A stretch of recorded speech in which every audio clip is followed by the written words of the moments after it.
கிரகங்கள் இணைவு. கேந்திராதிபதி கேந்திர கோணங்களிலும் கோணாதிபதி கேந்திர கோணங்களிலும் இணையறதுல எந்த விதமான பிரச்சனையுமே இல்லை. ஆனால் மறைவு பாவங்களோட தொடர்பு கொள்ளக்கூடாதுன்றது தான் விதி. அப்போ ஆதிபத்திய ரீதியில நிறைய யோகங்கள் சொல்லப்பட்டிருந்தாலும் இயல்பா சில யோகங்கள்ல இந்த குரு செவ்வாய் தொடர்பை குருமங்கள யோகத்தையும், அதுபோல் குரு சூரியன் தொடர்பை சிவராஜ யோகத்தையும் சொல்லப்படுகிறது.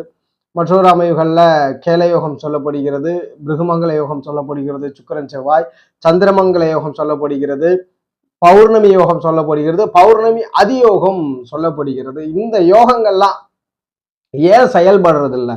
அப்படி நிறைய ஜாதகங்கள்ல செயல்படுறது இல்லை, உறுதியா செயல்படுறது இல்லை. அதுக்கான விளக்கத்தை தான் இந்த பதிவுல பார்க்க போறோம். பொதுவாக ஒவ்வொரு லக்னத்திற்கும் யோகர்கள் அவயோகர்கள்னு நம்ம வரையறை செய்திருக்கிறோம்.